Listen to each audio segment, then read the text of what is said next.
Anger is a primary emotion that can lead to physical aggression 10 to 25% of the time, according to some studies. Sleep deprivation was related to the development of anger. I wanted to know why people gave the type of therapy they did. One simple key that happens to people: nobody listens to me. But one of the fastest ways to calm yourself down .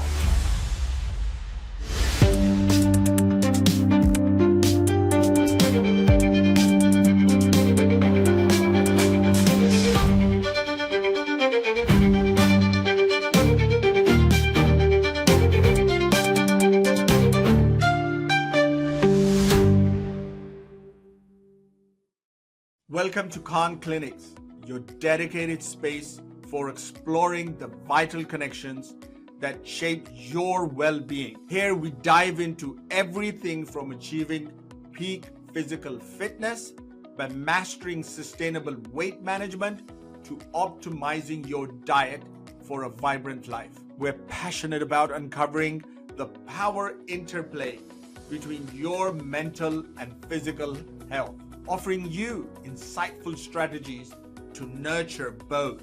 Join us as we unlock the secrets to embark on your self-confidence and your inspiration by interviewing the top-rated personalities, not from only the US, but around the world. At KhanKlinics, our commitment is to bring you evidence-based information that inspires you confidently control your health journey and live your life to the absolute fullness. I'm your host, Amir Khan. Let's get ready to unlock the true potential of being a human with the most amazing people around us. Suppose you have a job interview and the traffic jam is blocking them from getting to the interview on time. What will be your response to this situation? I know you can't be happy. You will definitely be frustrated and angry maybe, and then decide to drive in aggression. Now consider you are driving in cool, calm weather, but the traffic is jammed. Will it bother you? Definitely no. So from this, we can say anger is closely linked to how we perceive threats. Managing emotions has become a key focus in areas like developmental personalities and social psychology, as well as cognitive neuroscience. Anger is a primary emotion that can lead to physical aggression 10 to 25% of the time, according to some studies. Frequent and intense violent aggression poses a major threat to society and is often a sign of various mental disorders. People who use drugs often struggle with high levels of anger. When anger and substance use combine, they can damage the brain's ability to focus, solve problems, control emotions, and obviously make good decisions. This may lead to poor choices and sometimes harmful behavior. Another study found that sleep deprivation was related to the development of anger. The results of these above mentioned studies are directed us towards the creation of prevention and intervention strategies that are grounded in science and scientific evidence to tackle this serious public health. Stay tuned for an eye-opening another episode today.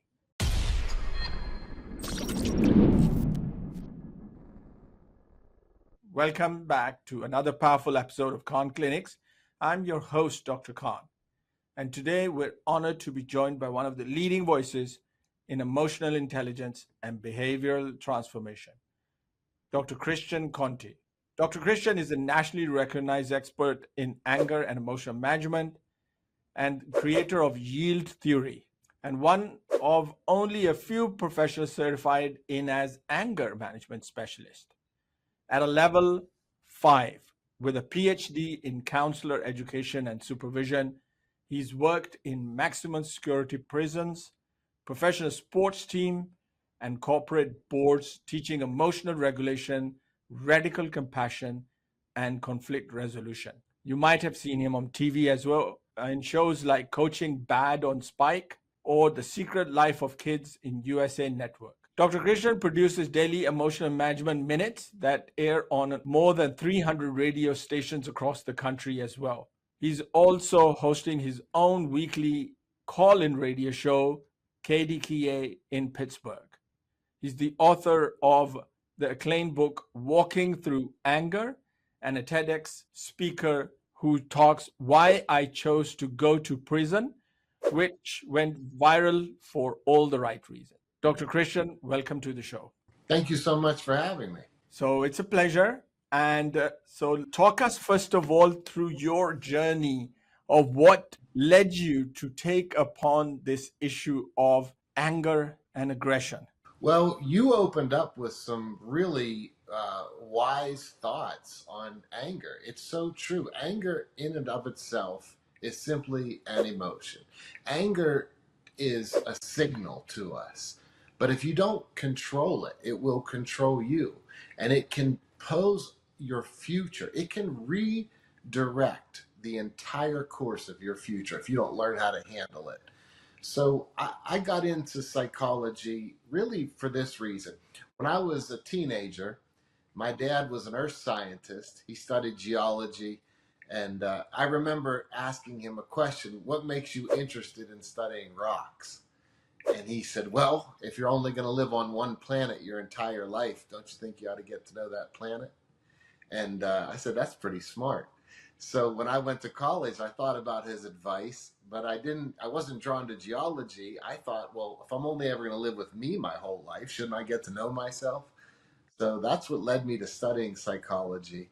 And I've been passionate about it. And with that TEDx talk, it was, I really should have named it Why I Chose to Work in Prison. Because what I did was a lot of stuff. I go into places and I did a lot of undercover investigating. I wanted to know why people were treated the way they were when they were incarcerated. I wanted to know why people gave the type of therapy they did. And I learned a lot. I learned a lot about how what the way anger management was being run. And it just gave me a passion for wanting to make genuine changes. So that's really a huge part of why I'm doing what I'm doing. Thank you for explaining that. First, tell us what's the difference between anger and aggression? Is there any difference? Yes, great question. So anger is the emotion, and aggression is the acting out on that emotion. Aggression is where it gets challenging because what we teach people is assertiveness. Really, it's between assertiveness and aggression. So, assertiveness is to affirm your place, and that's perfectly fine. That's healthy to do. Um, if somebody does something wrong, being able to create boundaries and hold on to fast boundaries, hold on to clear boundaries, that's healthy.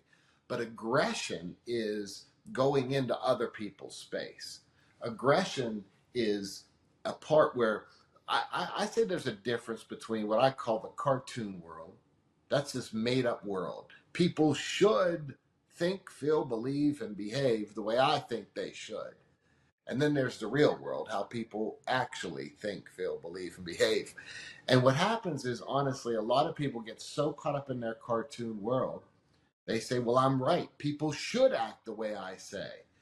And the problem with that is it's not reality. I call it a cartoon world because it's fictitious. So when people get caught up in, if you're not, like in the traffic jam you mentioned, people should be getting out of my way right now. This shouldn't be happening to me. That might be logical, but it's a cartoon world thought because in the real world, people are driving that way. You are in that traffic jam. So what I do is I teach people how to align their expectations with reality. And let me circle that back to aggression and assertiveness. When people are caught up in their cartoon world, they feel the liberty to be aggressive because they think, well, you shouldn't do that, and I should be allowed to treat you however I want now. When you're in the real world, you say, I might not have liked what you did, but I'm still accountable for my own actions. And it's really important to be mindful of that. Well, thank you for explaining that, Dr. Christian. Explain to our audience, how can someone who is seemingly so calm can all of a sudden become uncontrollably angry? And at that time, what should you advise that he should keep in his mind, his next actions that he is doing? One simple key that happens to people is they use extreme words. So, extreme words produce extreme emotions. If I say, even to myself, uh, nobody listens to me. Well, there are more than 8 billion people on planet Earth. So if you really mean that nobody on the entire planet listens to you, well, that's a tough position to be in. But if we change that extreme word from nobody listens to me to the more accurate language, I talked to two people today that didn't hear me the way I wanted them to hear me. And the truth is, most times people, it's not that they don't hear you, it's that they don't give in or give you what you want.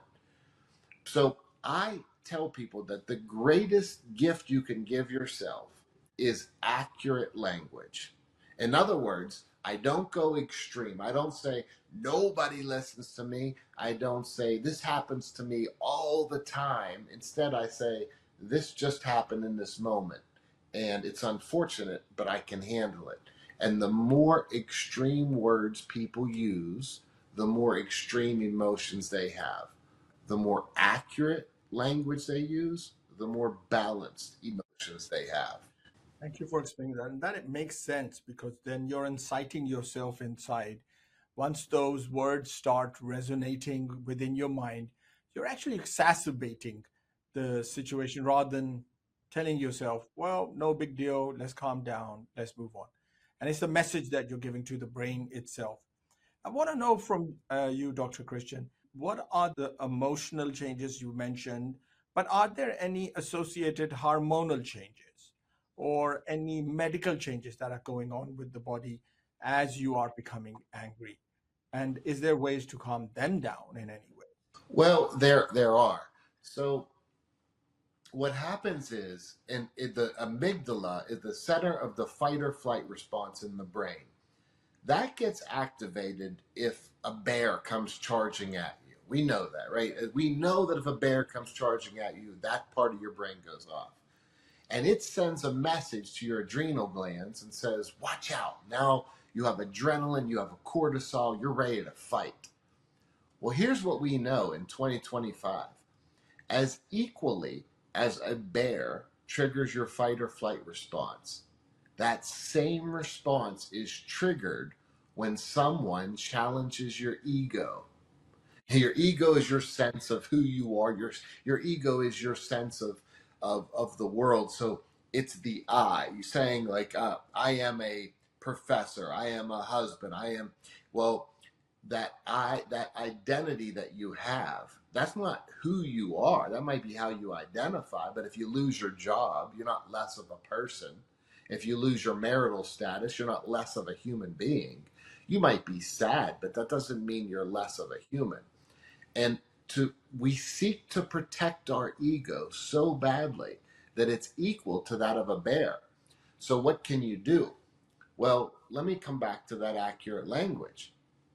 When you use the extreme language, it exacerbates that amygdala. It exacerbates how much adrenaline and cortisol are in your body. So when you come back to accurate language, you're calming yourself down. But one of the fastest ways to calm yourself down is to use the phrase, I'm safe. So I know, especially I work with a lot of tough guys. I understand that it's not a tough thing to do to walk around and say, I'm safe out loud, right? But it is perfectly normal and healthy for you to say it to yourself. Because when your body perceives a threat, you are more likely to react in extreme ways. But when your body says, I'm safe, so if that bear's charging at you, hey, go ahead and react in extreme ways. But if someone challenges your perspective, that doesn't mean you're in physical danger. Do you know how many fights people get in because someone simply sees the world differently from them.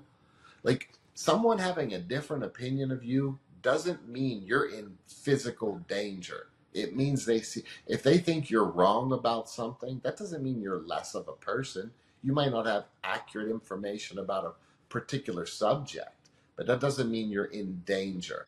And so that is really important to understand, that you are in fact safe.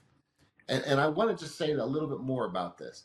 I've worked with some of the toughest inmates in maximum security prisons, toughest fighters in UFC fighting, in the fighting, MMA fighting, and I teach these guys how to say, "I'm safe." And what happens is, when they start to say it, there is a delay in what's called the amygdaloid hippocampal connection, and that sounds fancy, but let me explain it. When you think you see that bear, that's the amygdala. But let's imagine it's a person in a bear costume. So you see a bear, you think you see a bear, your memory kicks in, but then your hippocampus says, no, that's a person in a bear costume. So now the delay between the first time when you think it's a bear, and the amygdala says, watch out. And then the second time when it goes, no, it's a person, calm down. Well, the delay between when your amygdala says, watch out, to when it says, calm down, you don't need all this adrenaline and cortisol. The longer that delay, the more adrenaline, more cortisol, the more our mind wants to match our body. So we create these extreme words. But when we're able to say, I'm safe, we close the gap between the first, let's say the first signal, watch out. And then and if we say, I'm safe, it closes that gap. And the more you practice saying that to yourself. So let me give you a practical example. I work with men who were in gangs, and maybe somebody bumps into them and they're ready to fight somebody. But what they learn through training is that when someone bumps into them, if they can say, I'm safe, then they don't have to react in extreme ways.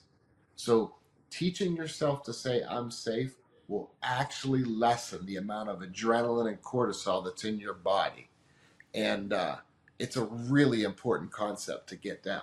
I think that's really brilliant because it's not only an accurate assessment, but an accurate language that you have to use. You're telling yourself something quite brilliant.